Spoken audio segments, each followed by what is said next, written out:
বলার কথা। বিষ্ণুপুর নামক একটি গ্রামে একটা টুনি পাখি তার মেয়েকে নিয়ে বসবাস করত। টুনি পাখি ছিল অত্যন্ত গরিব।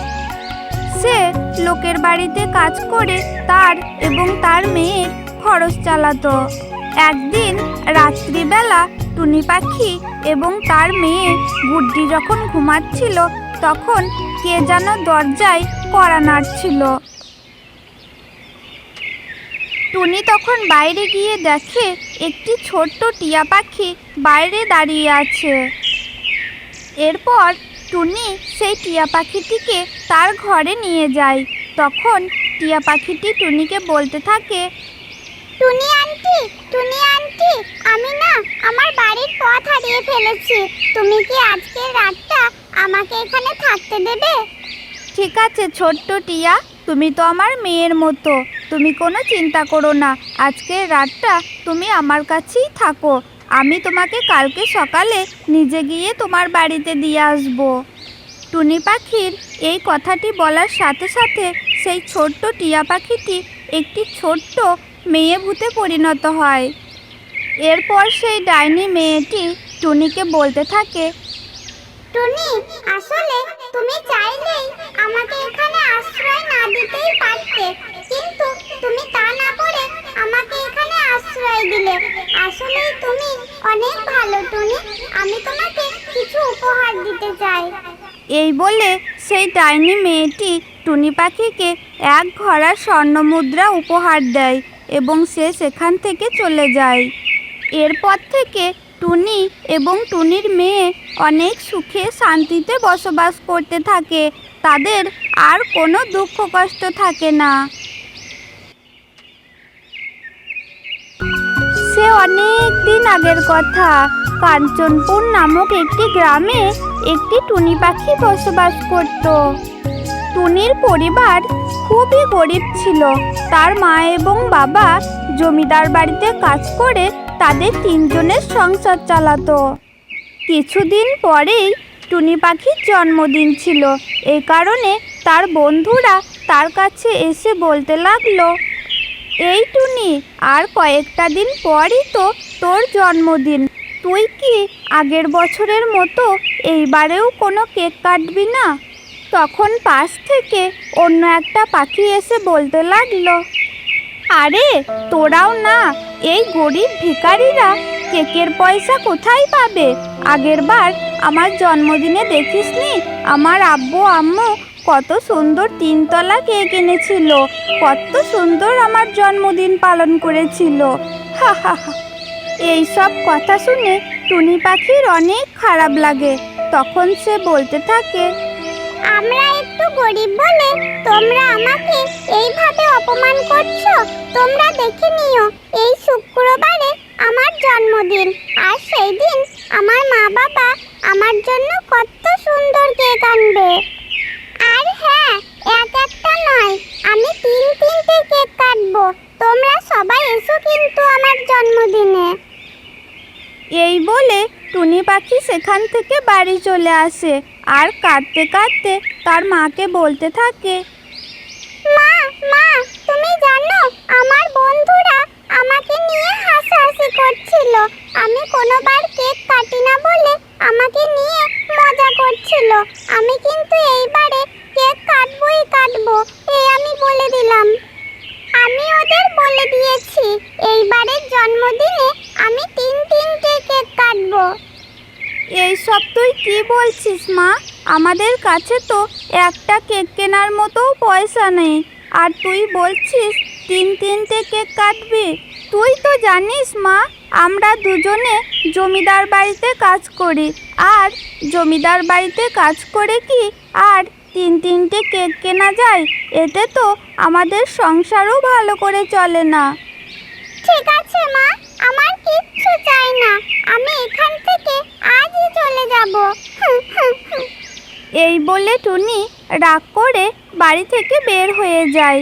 টুনির মা ভাবে হয়তো টুনি রাগ করে বাড়ি থেকে চলে গেছে, রাগ কমলে আবার সে বাড়িতে ফিরে আসবে। কিন্তু টুনি পাখি রাগ করে জঙ্গলের দিকে চলে গিয়েছে। সে জঙ্গলের মধ্যে হাঁটতে হাঁটতে অনেক গভীরে চলে যায় এবং তার চোখে পড়ে একটি চকমকে জিনিস এবং সে সেই চকমকে জিনিসের কাছে গিয়ে দেখে যে একটি সাপ আহত হয়ে পড়ে আছে আর সেই সাপটির মাথায় একটি মণি চকচক করছে। এটা দেখে তো টুনি পাখি অনেক অবাক হয়ে যায়। আরে এটা তো দেখছি একটা সাপ, কিন্তু এই সাপটা তো অনেক আহত হয়েছে আর এর মাথায় দেখছি একটি মণিও আছে। যাই হোক, এই সাপটাকে আগে আমাকে সুস্থ করে তুলতে হবে। এরপর টুনি পাখি সেই সাপটির কাছে যায় এবং সেখানে গিয়ে দেখে সাপটির গায়ে অনেক আঘাত লেগেছে। আর তখন টুনি পাখি জঙ্গল থেকে অনেক ওষুধের পাতা জোগাড় করে সেই সাপটির গায়ে লাগিয়ে দেয়। এর কিছুক্ষণ পর সেই সাপটি সুস্থ হয়ে ওঠে এবং সে একটি নাগকন্যাতে রূপান্তরিত হয়। আর সেটা দেখে তো টুনি পাখি অনেক ভয় পেয়ে যায়। আরে আপনি কে? আপনি তো একটি সাপ ছিলেন, মানুষের মতো হয়ে গেলেন কিভাবে? আমাকে কিছু করেন না, আমি আপনার তো কোনো ক্ষতি করি নাই। আরে তুমি ভয় পেও না টুনি পাখি, আসলে আমি হলাম একটি নাগকন্যা। এই জঙ্গলে যখন আমি ঘুরে বেড়াচ্ছিলাম তখন একটি সাপুড়ে আমার গায়ে আঘাত করে এবং আমি কোনো ক্রমে সেখান থেকে প্রাণ বাঁচিয়ে এখানে অজ্ঞান হয়ে পড়েছিলাম। আর তুমি আমার সেবা সুস্থতা করে আমাকে আবার বাঁচিয়ে দিলে। কিন্তু তোমাকে দেখে তো দুঃখী মনে হচ্ছে, কি হয়েছে তোমার? আসলে আমরা অনেক গরিব, কিন্তু এই কয়েকদিন পরই আমার জন্মদিন, তাই আমি মাকে বললাম আমার জন্য কেক এনে দিতে, কিন্তু মা বলল আমার জন্য কেক এনে দেবে না। এই কারণে আমি কাঁদতে কাঁদতে রাগ করে বাড়ি থেকে চলে এসেছি। টুনি পাখির কথা শুনে নাগকন্যার অনেক মায়া হয় এবং সে টুনি পাখিকে বলতে থাকে, ঠিক আছে টুনি, এটা তো খুবই সামান্য ব্যাপার। আচ্ছা তুমি চলো আমার সাথে আমার দেশ নাগরাজ্যে চলো, সেখানে আমি তোমাকে অনেক ভালো ভালো জিনিস দেখাবো আর বিশেষ করে একটি জাদুর কেকের নদী দেখাবো তোমাকে। এরপর নাগকন্যা সেই টুনি পাখিকে নিয়ে তার রাজ্যে গেল। আর সেখানে টুনি পাখি দেখল অনেক বড় বড় ঝর্ণা, গাছে গাছে ফল, গাছে গাছে ফুল, নানা রকমের রামধনু, আরও কত কিছু।